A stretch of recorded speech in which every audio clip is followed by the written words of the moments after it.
Hello, and welcome to The Modern Lady, where you'll learn how to elevate your life with elegance. I'm Devereaux, and if you're new to my channel, please do subscribe so that you can get an update when I've got new videos to share. If you're returning, welcome back. Thank you, ladies, so much for your continued love and support for my channel. I appreciate and adore you all. Today, I'm very, very excited to share with you an interview in my newest series called Pearls of Wisdom, where I shine a spotlight on elegant women that believe in the power of style and sophistication. Today's interview guest is none other than Master Life Coach Tonya Leigh from French Kiss Life, and I have been following Tonya Leigh for so many years. It truly is an honor and a pleasure to interview her today. So, Tonya Leigh, welcome to The Modern Lady. Thank you so much. It's so great to finally connect with you and your audience, and the pleasure is all mine, my friend. Well, we're so delighted to have you. So, let's dive right into the interview. So, Tonya Leigh, can you share with us the story behind French Kiss Life and how everything came to be what it is today? It's been such a wild ride, and I'm going to try to keep it as brief as possible, but the backstory really does matter. So, really quickly, I grew up in the deep south of the Bible Belt. I grew up in a Pentecostal holiness church. So, that meant the women in my church, we didn't wear makeup, we didn't cut our hair, we didn't wear pants. Like, it was a very, very strict religion. And I even remember when I was a little girl, I would put beads on my lips because it would make them red. And I felt like I could get by with it, right?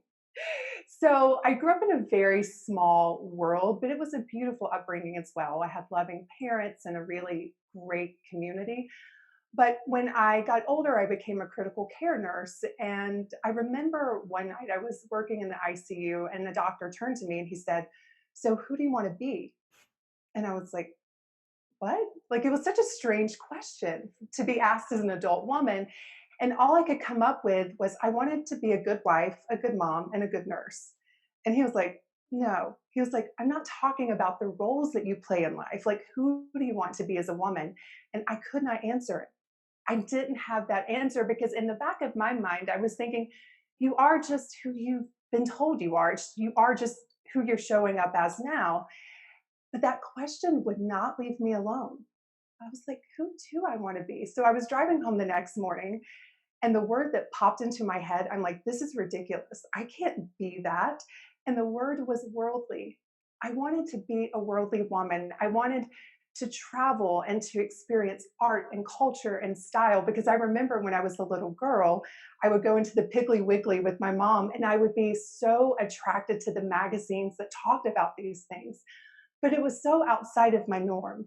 It wasn't something I'd ever experienced. But I started to think, what if I just played around with being a worldly woman? And it led me on the most crazy adventure. I ended up going to sommelier school in the evenings as I was working as a nurse. Now, keep in mind, alcohol was not allowed in my house. So you could imagine the discomfort of me telling my parents, oh, by the way, guess what? I'm studying wine. They weren't pleased in the beginning. But then, of course, when you love wine, where do you go? You go to France. And so that's how I ended up in Paris for the very first time. And I just remember, have you ever heard the story of the prodigal son? Yes. Like coming back home? That's how I felt in Paris. It was like the prodigal daughter who had never even been, but I felt so connected to the French culture. And I remember on my very last day, I was walking through the Luxembourg Gardens and I was just taking it all in. I was looking at lovers kissing and women walking in hills on gravel. There were reading books by the fountain. There were well dressed men playing bocce ball. And I said out loud, oh my goodness, these people are French kissing life. And I came home on a mission. I wanted to live my life in that kind of way. And I've been living it ever since that day over 10 years ago. I love that. And I think that's so incredibly powerful for you to share that story because for so many of us, we have this pivotal moment. It's something that happens in life where it's like a wake up call. It's that Yeah. moment that really defines everything else. And so Yeah. him Have you asking had one of that those question, moments? I'm curious. yes, absolutely. Him asking Yeah. that question was really, I think, the beginning of that that journey for Yeah. you.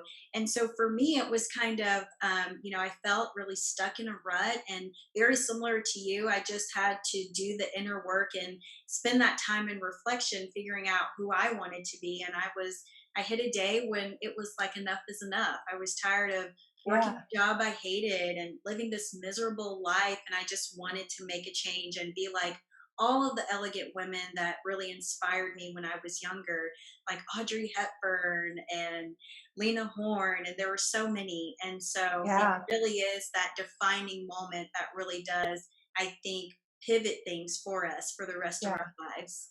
But isn't it crazy that we get to make it up? And this is like the thing I really want women to take away. You really do get to decide who you want to be. It doesn't matter what your past is. It doesn't matter how much money you were raised with. It doesn't matter what has happened. Like this moment truly is a blank slate. And that's like what happened to me in that moment. It was like, what if we've all been brainwashed to think that we don't have a say so in the matter when we actually do? So, yeah, that was definitely one of my pivotal moments when he asked me that question. I love that. And I think it's so important for us to realize, just like you said, we all have that power. The power is from within. We have Yeah, that choice. There's no mandate, there's no restriction on how we live or how we show up or who we are. We always have that opportunity to be very intentional in how we're living. And so yeah, we realize that that option is there. It's easier for you to be a lot more careful and thoughtful in living life in the way that you want to live it. yeah. So true. So, so I love true. that. I know you say that mindset is the new black. Why do you think that mindset is so very important for women to live a successful and filled life? Everything. It's everything. So, here's the thing, and I talk about this a lot in my community, but if you think about it, I mean, everybody watching this, think about something that you want. And I want you to ask yourself why you want it. And what you're going to find is that the reason why you want anything is because of the feeling that you think having that thing will give you, right? So, why do you want more money? Why do you want to have great clothes? Why do you want the guy? Why do you want to build your business? It's all because of a feeling.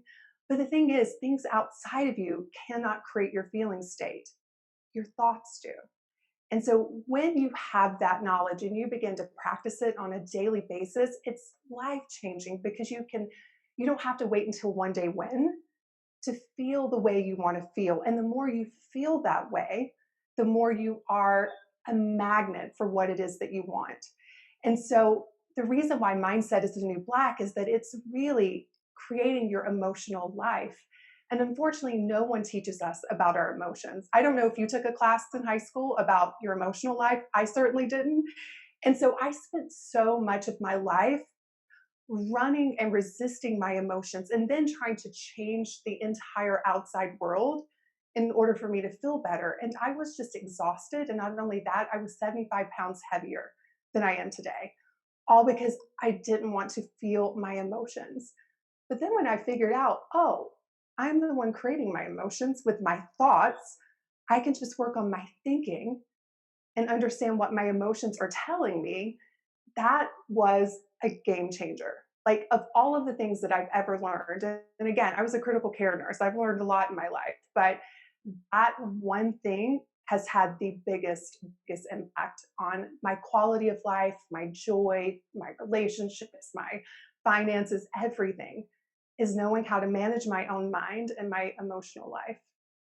I think that's such a good point that our emotions really do fuel us in so many different ways. It's important to acknowledge and be aware and have that sense of awareness, give ourselves that grace to really experience, how we're feeling in any given moment instead of running away or trying to change or fill a void with something else. Yeah. We're able to just face the reality and work through that. And mindset is such a crucial part to really living with elegance and with class and being fulfilled in your life. So it truly is the foundation. I definitely agree with you there. Yay. I'm so glad we agree on that. I just feel like Yes. it's the way the world works, you know?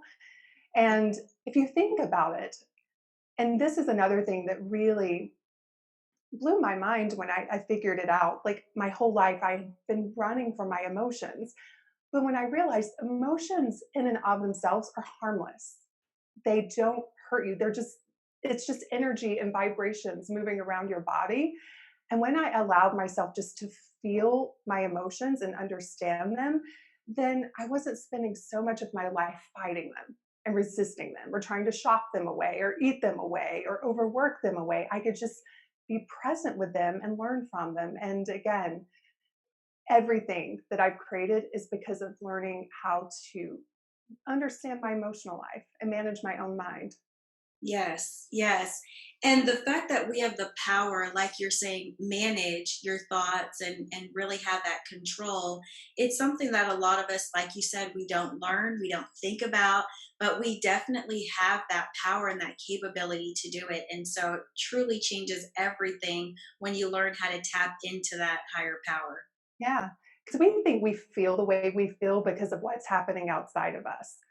I mean, a great example is, let's say my daughter comes in. My daughter's 21 now, but let's say she comes in and she's in a bad mood, and all of a sudden I start feeling bad.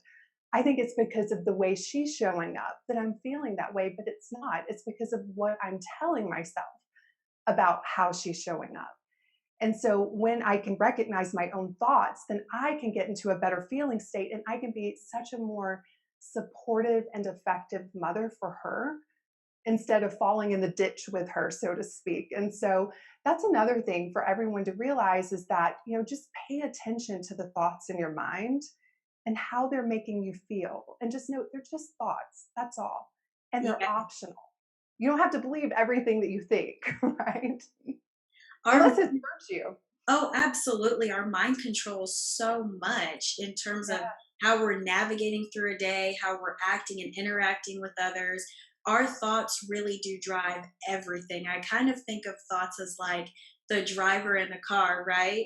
So they really have so much power. And I think people, it's one of those things that I think people don't really, unless they spend time learning about it and really focusing on it, they'll just gloss over it. They're just worried about other things, but your thoughts are really the most important, crucial thing to master when you want to take your Yeah. life to the next level. That's where you start. Yeah. And I love the analogy of thoughts driving the car. It's so true. And the thing is, you're always going to have crazy thoughts in your head. We all do because we're human, but they don't have to be in the driver's seat. Right. Sometimes they need to be at the back of the bus, and you need to put the thoughts that really serve you and drive your life in the driver's seat. So that's a beautiful, beautiful analogy. Yes, yes. We have to make sure that what is driving the car is what we want to drive the car, not Yes, what happens to be driving it. so We have true. the power to choose. So, Tanya, I know in your program called Charm the Room, you talk about trading social anxiety for confidence. And I wanted to know, what do you think causes women to have that social anxiety? As someone who used to suffer majorly with social anxiety, now I understand, and it's everything that we just talked about. Anxiety is an emotion. And so, what creates our emotions? The thoughts in our head. So, a lot of times we walk into a room and we're thinking things like, I'm not good enough. I don't know what to say. What do they think of me? What if I get it wrong? And then we start feeling this intense emotion. And then, oftentimes, what we do is it's the fight or flight or freeze mechanism. I would always run. When I would start to feel that emotional anxiety, I literally would say, I've got to run to the restroom. And one time I ran right into a guy holding a tray of meatballs. And keep in mind, I was wearing a white dress, Oh right? And no. so meatball sauce all down my dress. And the thing is, our will continuously prove ourselves true. And so my story in that moment was I wasn't good enough to be in that room. It was like one of my first fancy cocktail parties. And, I grew up in a trailer. We didn't have cocktail parties. And so I remember being there and having this thought, I don't belong here. I'm not good enough. And so, of course, I started to feel such intense anxiety. And at the time, I didn't understand how to manage my emotions. And so I tried to get away. And ironically, what did I end up doing to myself? Ended up proving it. Like, see, Tanya, you're not good enough. Look at what you just did. And so, when we can learn to manage our thoughts and know that it's just a thought, Does it serve me or doesn't it? Then you can really begin to do the work of understanding your anxiety and what's causing it and giving yourself so much grace in those moments. Because, again, a thought is just something that you keep thinking, right? And it turns into a belief, but it's not true. And so for me, social anxiety is just dysfunctional thinking.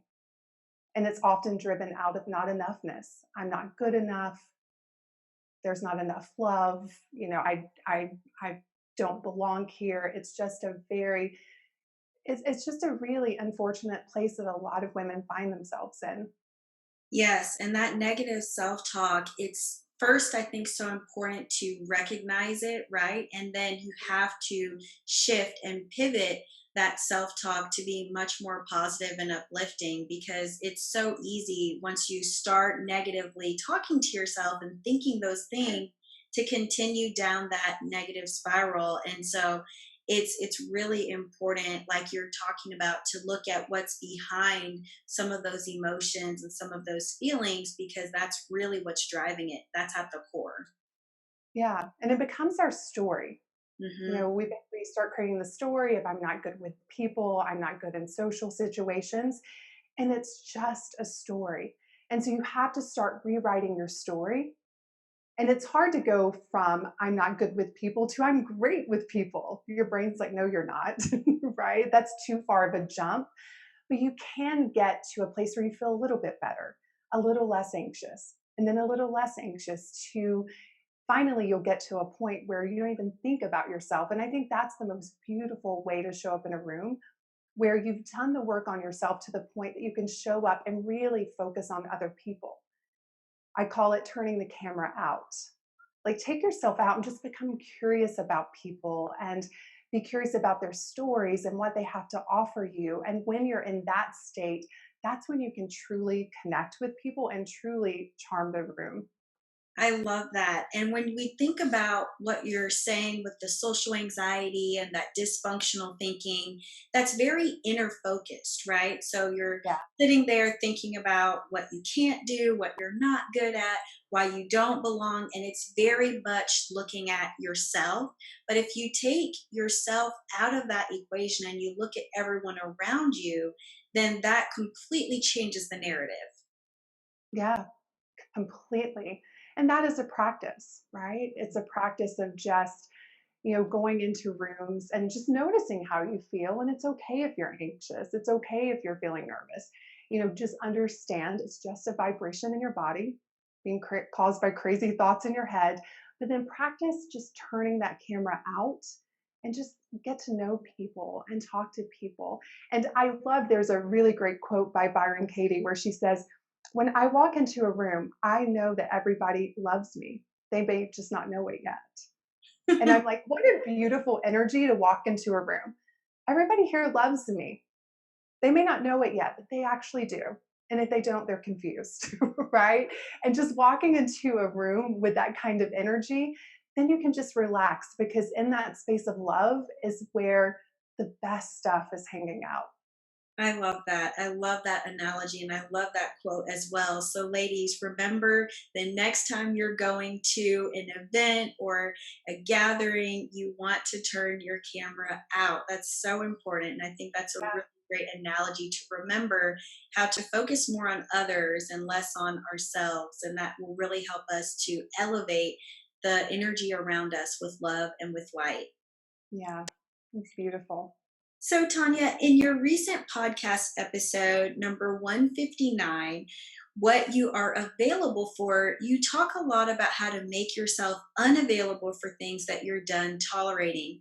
From your personal experience, you share being done tolerating negative and mean self talk and friendships that didn't fit and scarcity.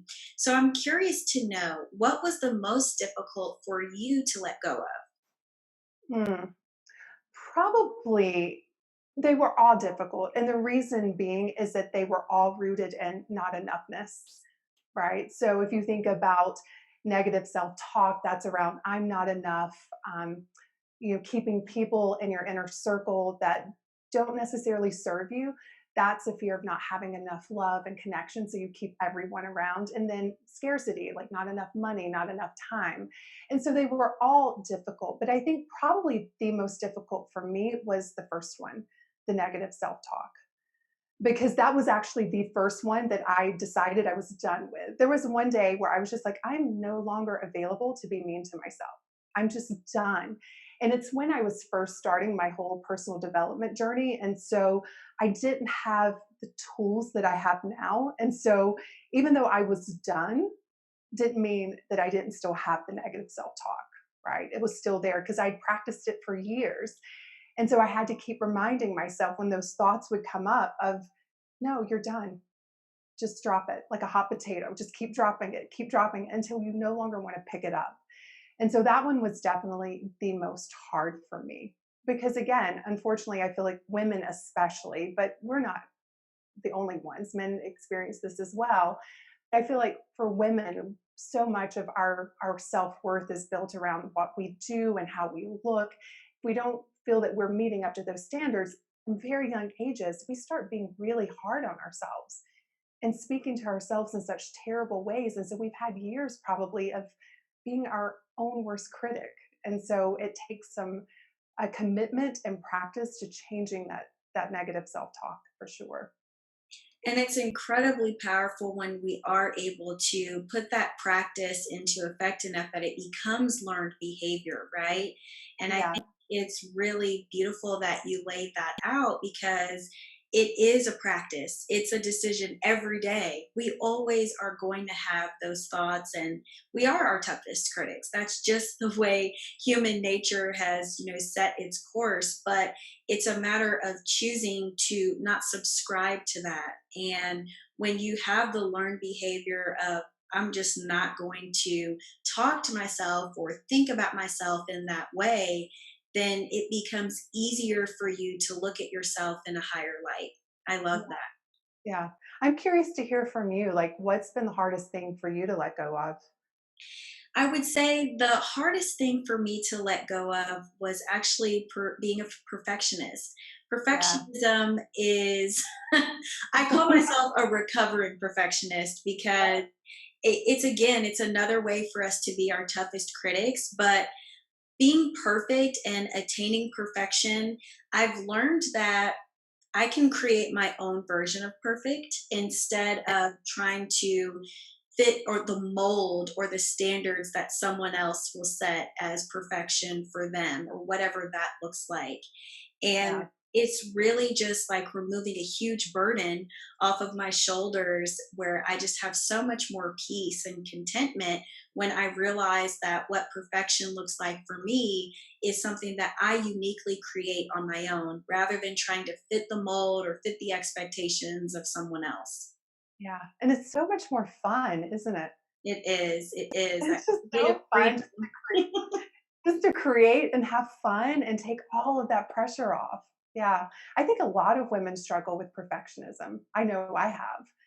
And it was like the worst years of my life because it was an ideal that I could never hit. Right. So I was, Exhausting. yeah, I was constantly chasing this bone that I couldn't quite get to. It was very frustrating. And so, yeah, thank you for sharing that. That's powerful because I know so many people watching this struggle with perfectionism. Yes, yes. For all the ambitious women out there, you are not alone. All of the introverted or shy women, I identify as introverted, the Yeah. negative self talk. We have so many different things that we, I think, can truly master. And in my personal development journey, one thing I realized, Tanya, is that it's best to just start with one area rather than trying to conquer 20 things at one time. Where can I start today? What can I do now? And once I master one thing, go on to the next thing on the list. And so that's been a really great way for me to evolve as I continue to evolve throughout my journey. Yeah. But don't you think it's important that we as women have these conversations? Because I see this a lot. You look at people's outside success and you can start creating these stories of like they don't struggle, they seem to have it all together. And listen, we're all so human.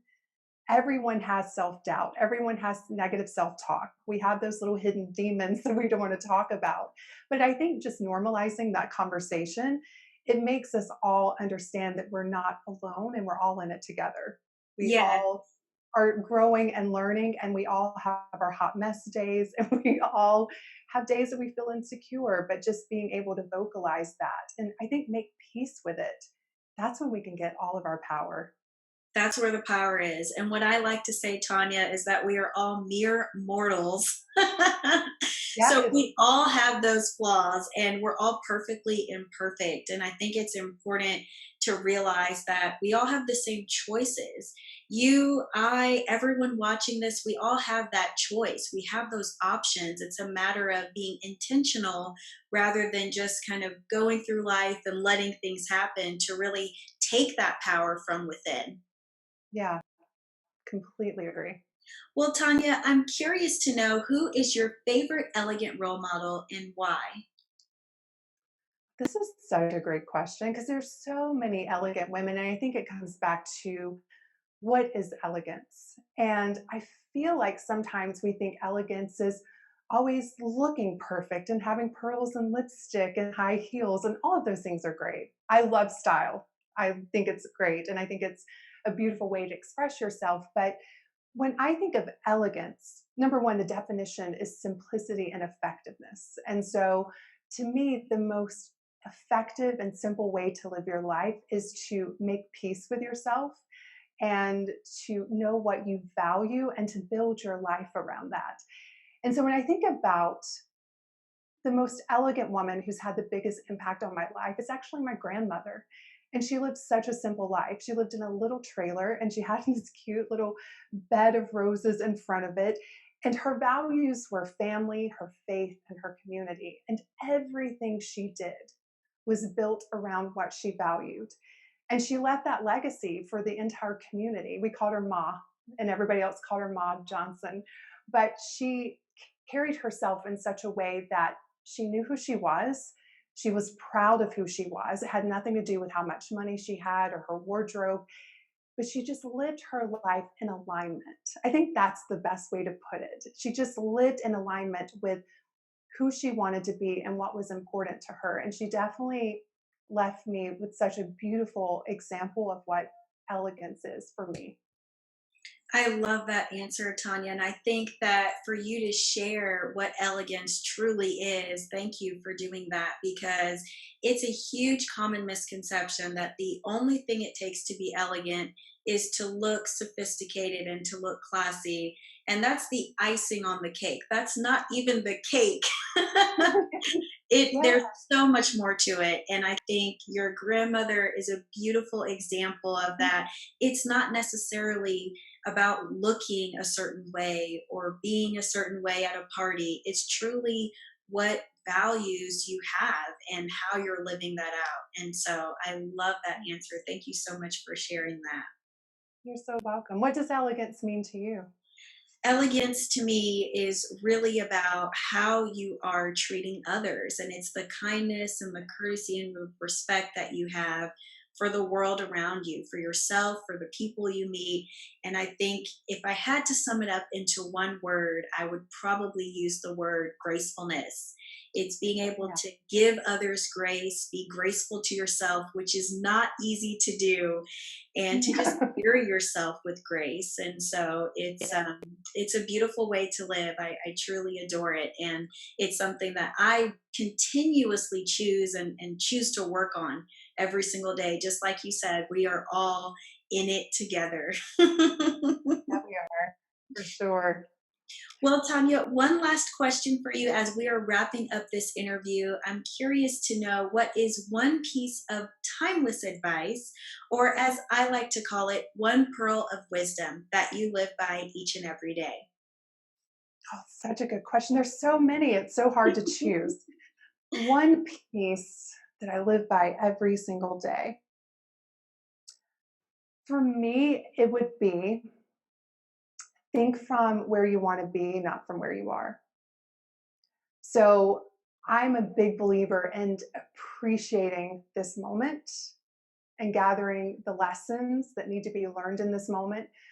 But I'm also really into thinking from our future because unfortunately, a lot of us are thinking from our past. We're thinking the same thoughts, we're feeling the same ways, we're doing the same things. And then our lives feel like Groundhog's Day. We're like, why isn't anything changing? And so I feel like for me, the reason why my life year after year just continues to elevate is because I'm constantly thinking from my future. And what I mean by that is I go to the place of what it is that I want to create. And I think as the woman who's already created it. Another way I like to phrase it is I live as if my prayers have already been answered. And so by thinking from my future, I start to feel as if my future has already happened. And that inspires me to show up in different ways, to take different actions. And by constantly thinking new thoughts and feeling in different ways and showing up differently, I create, you know, different results month after month, year after year. And so that's probably the piece of advice I practice on a daily basis. That is so inspiring. And I love that, Tanya, because you're right. Most of us do stay stuck. It's like we're running in place, thinking about things from the perspective of our past when we would live and show up entirely different if we're living and thinking about our future. So that is a really beautiful way to live. I love that. Well, Tanya, thank you so much for being on the Modern Lady YouTube channel and for participating in our Pearls of Wisdom interview series. It's been such a pleasure and such a delight to connect with you today. Thank you. Thank you so much for having me, and thank you to all of your incredible listeners. Again, it's such a pleasure to be with all of you. Well, you are so welcome. And before we let you go, where are the best places for ladies to find you online? You can find me at FrenchKissLife.com, or you can find me on Instagram by my name, which is Tonya Leigh, and that's Leigh, Tonyaleigh. Perfect. And ladies, you have to subscribe to her podcast. It's amazing. I listen Oh, to I forgot her about the podcast. all Yeah, the you can find me time. there too. Yes, Yeah, thanks for that reminder. I have a podcast, you all. yes, and it's incredible. I absolutely adore it. Well, Oh, ladies, thank you. oh, you're so welcome. Well, ladies, thank you so much for tuning into this interview. And as we are wrapping up 2019, I hope this interview inspired you. I'd love to know from you in a comment below what is one practical way that you can upgrade your mindset to keep it classy, especially as we're heading into next year, the year of 2020. Please share in a comment below and we will keep the conversation going. As always, ladies, if you enjoyed this interview, please give it a thumbs up to share some YouTube love. And I look forward to seeing you again in another video. Bye.